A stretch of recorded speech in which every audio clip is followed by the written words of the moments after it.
Congresso derruba veto de Lula e amplia verba para fundo partidário.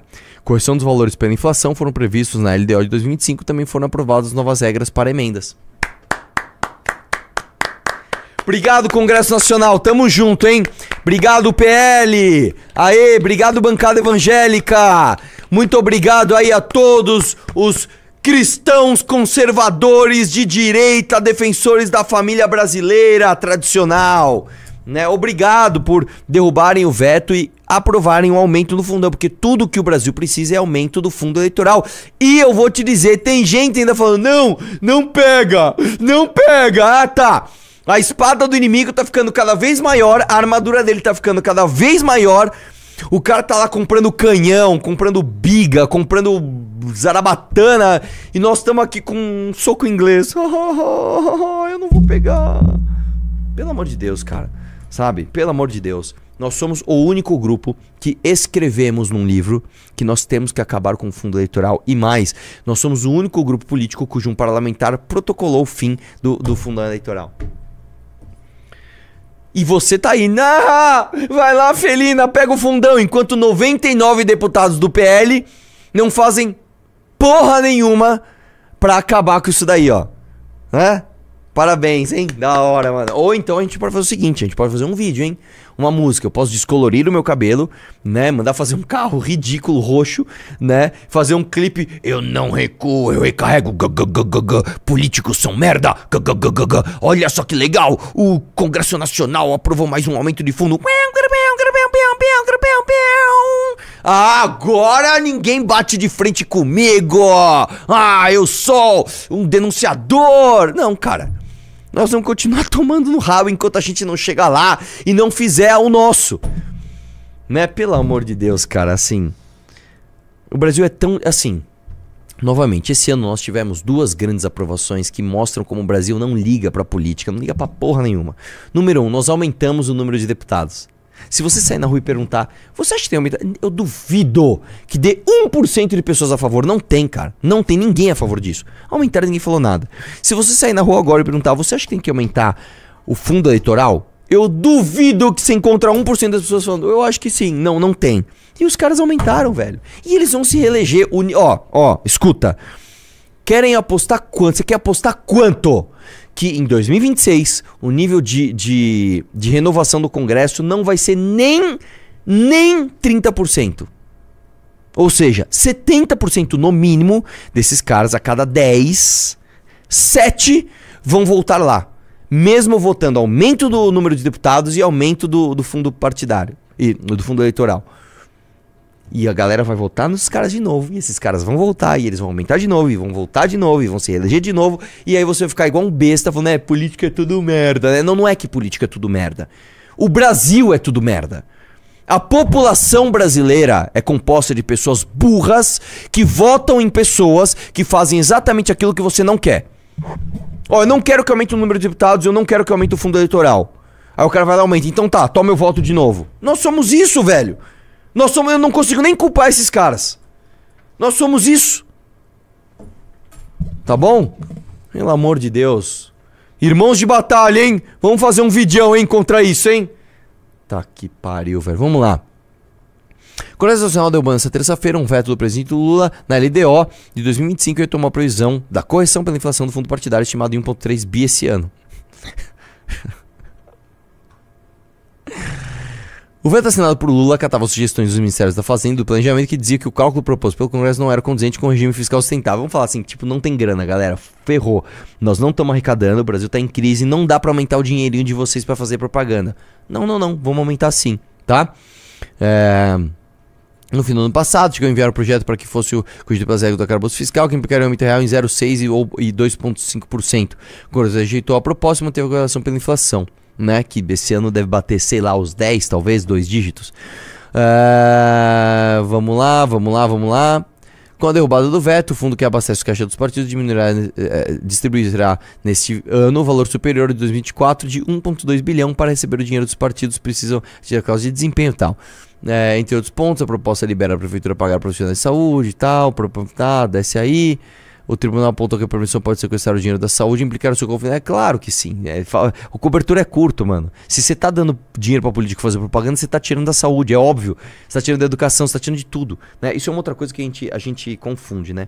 Ah, eu pago IPVA e a rua tá esburacada. Não, deixa eu te falar uma coisa. Você paga IPVA e a rua tá esburacada, não tem médico no hospital, não tem remédio no posto de saúde, não tem professor na escola, é isso. Quando você paga imposto, o imposto, a regra de arrecadação é uma, a regra de gasto é outra. Não é, o imposto ele não está atrelado à natureza da arrecadação para a natureza de gasto. Não é necessariamente assim. Então, você não paga IPVA para que se invista em melhores vias. Não é isso. Você paga IPVA para que caia num balde escrito impostos. E aí você põe o seu dinheiro lá e o dinheiro gasta, e o governo gasta como quiser, inclusive com aumento de supersalário, com aumento de fundo eleitoral, entendeu? Então qualquer imposto que você paga, paguei TBI, paguei IPVA, coloque tudo num balde, porque as regras de gasto não são as mesmas regras de arrecadação, tá? E considerando que grande parte desse dinheiro vai para Brasília para depois ser repassado, é pior ainda, é mais indireto ainda. Não, mas eu estou arrecadando um imposto municipal, não importa. Você tem que levar isso tudo lá para Brasília para ser redistribuído pelo estado, para ser redistribuído pelo teu município e ainda com a diretriz de onde vai ser gasto. Então é um baldão, tá? Onde basicamente as regras fiscais do Brasil impõem que sejam gastos dessa forma, né? Que coisa ridícula, cara. Princípio da não vinculação de despesa. Pois é, né? Dá like na live. Aí, falando de governo Lula, né? Vamos lá, André Sadi e José Dirceu, né? Vamos lá. Todos se lembram que eu disse que era um governo de base de centro-direita, de verdade direita. Isso significa que temas... O governo Lula é um governo de base de centro-direita. É um governo de base de centro-direita. Como é que eu gosto muito esquerda? desse jeito, né? É um governo de base de direita. Eu gosto muito dessa jornalista. Eu vou falar em nome da figura da André Sadi, né? Mas é muito louco como esse pessoal da Globo News leva a sério, né? Um cara como o Zé Dirceu, que é basicamente um cara inteligentíssimo, tá? Mas que é um ladrão, foi preso, né? O Zé Dirceu, você é um ladrão, me processa aí, se eu tô falando merda, tá? Um ladrão, então eles levam o ladrão super a sério. Não, vamos trazer o ladrão aqui, vamos respeitar o ladrão, vamos falar com o ladrão com toda a eloquência. Ah, então o governo do Lula é de centro-direita. Legal, ladrão, né? E aí um cara como Kim Kataguiri é levado como uma piada. Ah, o jovenzinho, liberalzinho. Olha lá, quer fazer impeachmentzinho da presidente, né? Vai lá, golpistinha. É foda, né? Vai. Não, é a realidade eleitoral. Vamos lembrar que de 13 a 19 nós tivemos praticamente interditados de fazer política no país. Então nós perdemos muita força. A direita não. A direita veio 14, 16, 18, 20 nas eleições acumulando força e ocupando território e avançando política culturalmente no país. Nós não. Nós tivemos que nos defender primeiro do impeachment da Dilma, depois do... Quem dera que ele estivesse falando fosse verdade, né? Que nós estamos avançando política e culturalmente no Brasil. Não é verdade. A direita teve um pico midiático, né, a partir do impeachment da Dilma, que redundou na eleição do Bolsonaro. Ele jogou tudo por água abaixo. Isso não significa que houve nenhuma estruturação da direita. Qual a estruturação cultural da direita no Brasil? Quais universidades aumentaram a pluralidade de ideias? Quais sindicatos perderam poder porque os seus líderes se tornaram pessoas com um pensamento oposto a esse trabalhismo ridículo que nós temos no Brasil? Nada. Ah, mas tem muito deputado de direita no Congresso. Que se diz de direita? Acabou de passar o fundo eleitoral, ninguém fez nada. Acabou de passar o aumento de deputados, ninguém fez nada. Né? O Lula tá deitando e rolando aí, a oposição bolsonarista não faz porcaria nenhuma. Né? Então isso é só uma propaganda que o Zé Dirceu quer passar para fazer um alarmismo de que o Lula não pode fazer nada porque a direita está tomando conta do poder. Né? O que é uma mentira. O Lula não tá fazendo isso porque ele não tem capacidade política e porque a popularidade dele está em declínio, pois ele não apresenta resultados. É isso, vai lá. Livre. Depois tivemos a pandemia, depois elegeu o Lula presidente, que era quase impossível, mas com a aliança com Geraldo Alckmin e com uma frente ampla foi possível, mas nós sabemos que isso não significou uma vitória do PT da esquerda, e sim do antibolsonarismo. Então essa é a realidade. Quando nós queremos avançar sobre pautas que a direita não concorda, porque o que a direita disse em Nova York e disse em São Paulo? Vamos vender as estatais, que é a Petrobras, os bancos públicos, e é isso que eu acabei de falar. Desvincular o salário mínimo. Então é uma agenda... Pausa. Isso não é verdade, tá? Isso não é verdade. Muita gente de direita fala isso, mas nunca ninguém nem tentou realizar isso. Nunca ninguém nem tentou vender a Petrobras. Nunca ninguém nem tentou vender os bancos estatais, assim. Não, cara, o que mais se aproxima disso é o Tarcísio aqui privatizando a Sabesp. É isso, né? Vai lá. que para resolver os problemas do Brasil, nós achamos que o Brasil precisa desconcentrar a renda. 80% dos brasileiros, na Oxfam, na Datafolha, na Candor, pesquisa qual é o principal problema do Brasil sobre desigualdade social. Mas isso que o senhor falou, eu queria que o senhor repetisse, porque o senhor falou que não foi uma vitória da esquerda, foi uma vitória do antibolsonarismo. Por isso mesmo que o Lula, quando escolheu o Geraldo Alckmin, eu disse, foi publicado no painel da Folha de São Paulo, que não era importante para a vitória, era importante para governar. E o tempo mostrou isso. Porque vamos lembrar que nós, nesses 2 anos e meio, conseguimos grandes avanços na PEC da transição, o IVA, as reformas que nós fizemos, várias reformas microeconômicas. Quer dizer, o governo conseguiu cumprir uma agenda que deu governabilidade, conseguiu para o Brasil crescer esses 3 anos, inclusive. Diminuir a desigualdade, o desemprego. São avanços agora. O país, certo, está politizado, porque dizem que o Brasil está polarizado. Não, o Brasil está politizado. Pausa aqui, isso também não é verdade, o Brasil não está politizado. O Brasil está polarizado, que é melhor do que o não debate. Vamos lá. Você tem o não debate, que é o que reinou no Brasil até 2013, 2014. Não debate, não tinha debate político. Depois você tem a polarização. Você não tem a politização. Você tem uma polarização. Por que eu falo isso? Porque existe uma superfície fina de pessoas que debatem direita e esquerda. Que a influência dessas pessoas no mundo real é mínimo. Porque, novamente, no interior, as pessoas estão cagando para direita e esquerda. As pessoas ainda estão votando no cara do curral eleitoral. É isso. Então as pessoas não estão politizadas, as pessoas estão polarizadas. Existe uma galera, eu sou muito de direita, eu sou muito de esquerda, eu sou muito Bolsonaro, eu sou muito Lula.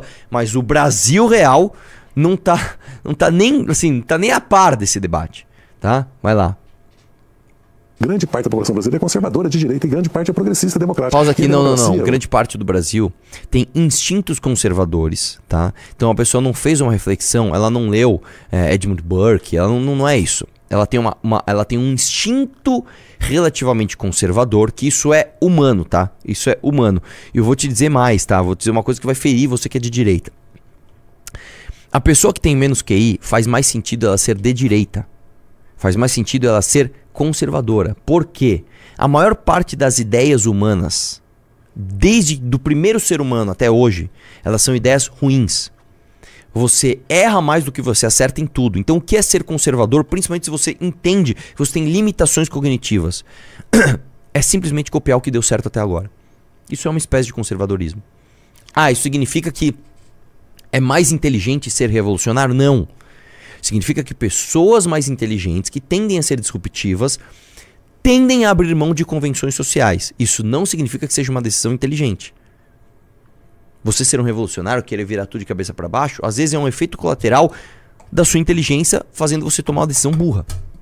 Tá bom? É complicado isso aqui, mas espero que você tenha entendido. Vai lá. Voltou agora com essa entrevista do Flávio Bolsonaro à Folha de São Paulo, porque deixou claro, ou tem indulto, ou compromisso de indulto, ou de anistia, e nós vamos caçar ministro do Supremo, ou nós podemos usar força. Quer dizer, o projeto deles é um projeto autoritário. Nós estamos vendo como é que o mundo está evoluindo. Pausa aqui. Que presente que a gente dá para a esquerda, hein? Quando a gente confia em Eduardo Bolsonaro, em Jair Bolsonaro, em Flávio Bolsonaro. Ele basicamente está falando, não, o projeto da esquerda é bonitinho, e a direita é esse bolsonarismo aí para tentar dar golpe se o Bolsonaro for preso. Entendeu? Que é isso, a gente tem que mostrar, não, a direita não é isso. Ou então se desapegar do rótulo. Fala, tá bom, é isso, é direita, então eu não sou de direita. Então enfia esse nome direita no seu ânus. Tá? Eu vou ser outra coisa, eu sei lá, eu vou ser livro amarelo, pronto. Me chama de outra coisa. Tá? Vamos lá? Dê like na live. Ó, só 2 Valete Plus, gente. Quem entrar vai ganhar a revista Valete e o livro do Kim, assinado por mim, velho. São só 11. Entra aí, velho. Entra aí, sério. Vai lá. Enquanto os descontos dos aposentados do INSS disparavam, o presidente do Sindinap, Milton Cavallo, construiu uma mansão de 360 metros quadrados com piscina e um sítio no Imbiúna, no interior de São Paulo. O local é frequentado, inclusive, pelo irmão de Lula, o sindicalista Frei Chico. A construção aconteceu entre 2021 e 2023. Mano, a história se repete. Para com o sítio, né? Não, os caras tem... Não, que eu vou te dizer uma coisa, cara. A história se repete. O irmão do Lula agora frequenta um sítio do amigo dele envolvido no escândalo do INSS. É assim, o Brasil pede por isso, velho. Vocês votaram no Lula esperando o quê? Ah, agora o cara desencanou de sítio, de corrupção. Não, não, não. Tá o irmão dele frequentando um sítio de um corrupto, que o irmão dele também é corrupto. Né? A gente escolheu isso, velho. A gente escolheu... Não, não. 2022, eu quero votar no Lula, eu quero mensalão, eu quero petrolão, eu quero sítio, eu quero triplex no Guarujá, eu quero escândalo de corrupção. Eu quero... Vocês pediram isso? Vocês acham que vocês vão ter o quê? Austeridade? Vai lá. É o mesmo período em que os repasses do INSS ao sindicato Sindinap subiram de 41 milhões para 149 milhões. O salto é de 263%. Esse esquema de farra dos aposentados do INSS foi revelado pelo portal Metrópolis e ficou conhecido como farra do INSS. O Sindinap tem como vice-presidente justamente o Frei Chico, que é irmão de Lula. Já a mansão de Milton Cavallo, segundo os registros, não está nem no nome dele nem de sua esposa. Questionado, ele afirmou que tudo que foi feito no local foi construído com recursos próprios e que o sítio tem apenas alguns estábulos, onde ele aluga as baias para cavalos de terceiros. Ele se recusou a dizer em nome de quem está registrado o imóvel. Apesar desses indícios, Milton nega irregularidades e diz que tudo isso é uma questão de foro íntimo, sem relevância jornalística. Enquanto os descontos dos aposentados do INSS disparavam, o presidente do Sindinap, Milton Cavallo, construiu... né? E aí eu vou te falar uma coisa. O que a oposição bolsonarista fez? Nada. O que o Kim Kataguiri conseguiu? Você tá pronto para entender o que é CMBL? Dá uma olhada nessa notícia aí, ó. Vai lá. Requerimento de autoria da senadora Damares Alves, da deputada federal Coronel Fernanda e de outros parlamentares que requer a criação de comissão parlamentar mista de inquérito com a finalidade de investigar o mecanismo bilionário de fraudes identificado no Instituto Nacional de Seguro Social, INSS, envolvendo descontos irregulares em benefícios de aposentados e pensionistas, nos termos do artigo 58 da Constituição Federal e também do artigo 21 do Regimento Comum do Congresso Nacional. O requerimento contém o número constitucional de subscritores e será publicado para que produza seus efeitos legais. A presidência solicita aos senhores líderes partidários que indiquem os nomes dos membros dos partidos e blocos para integrarem a referida comissão, de acordo com a proporcionalidade que será enviada às lideranças de cada casa. Muito bom, presidente! Feita a leitura do requerimento, nada mais havendo a tratar, declaro encerrada a presente reunião. Termina a sessão conjunta. Abriu-se a CPMI. Vamos lá, eu vou explicar um negócio pra você. O que é uma CPI? Comissão Parlamentar de Inquérito. Então você abre lá na Câmara dos Deputados e você põe deputados para investigar um determinado assunto. Qual o problema de uma CPI? Uma CPI, ela entra numa fila. Então, eu não lembro agora o número, mas você pode ter 5 ou 6 por ano, é algo assim. E claro que vira o ano, já tem um monte de gente lá protocolando. E a partir do momento que você tem 5 ou 6 CPIs abertas, você lotou o número máximo de CPIs abertas, você não pode mais abrir outra CPI. Que é o caso dessa CPI. Então não dava para abrir uma nova CPI porque simplesmente o número de CPIs máximo já estava aberto. O que então se tomou de estratégia? Faça uma CPMI. O que eu passei? Uma CPMI. Uma CPMI é uma comissão parlamentar mista de inquérito. Então são deputados e senadores. Aí você fura a fila. Qual foi o outro empecilho? O presidente das casas não queria abrir essa CPMI. Não queria fazer com que isso desse certo. Quem foi que resolveu esse problema? Um cara chamado Kim Kataguiri. Você ouviu? Esse cara aqui, ó. Esse cara aqui. O que ele fez? Ele foi no Supremo Tribunal Federal. Falou, STF, é o seguinte. CPI e CPMI são direitos da minoria. Quando você quer abrir uma CPMI ou uma CPI para investigar um governo, você não é maioria, porque a maioria é o governo. Então você é oposição ou você é minoria. Por ser um direito da minoria, já tem uma jurisprudência, inclusive, de uma vez que se quis abrir a CPMI e a presidência não deixou. Portanto, nós precisamos de uma decisão de vocês que é constitucional você não depender do presidente para isso. É inconstitucional o presidente barrar. E o STF falou, você está certo, abram a CPMI. Então a CPMI do INSS está sendo aberta por causa de um cara chamado Kim Kataguiri. Isso é trabalho. Você entendeu o que é? Ele não meteu uma peruca e foi lá falar que ele era Nicole, tá bom? Ele não foi lá puxar o saco do Bolsonaro, viajar ao Brasil com o nosso dinheiro, com o avião do PL, pra falar que ele é conservador e tá lutando contra o sistema. Não, ele foi lá trabalhar e abriu a CPMI. Essa é a diferença de um cara do MBL pra um bosta do Bolsonaro que fica sinalizando virtude pra você e fingindo que tá fazendo alguma coisa. Entendeu ou não? E inclusive ele deu essa notícia em primeira mão no nosso Congresso de Curitiba. Saiu a notícia, ele foi lá, pegou o microfone no palco, ele tava no palco e fez isso aí. Entendeu? Então parabéns aí, Kim Kataguiri, tamo junto. Gostou dessa análise? Assista às lives no canal do MBL Live TV ao meio-dia, 3 horas da tarde e às 18 horas da noite.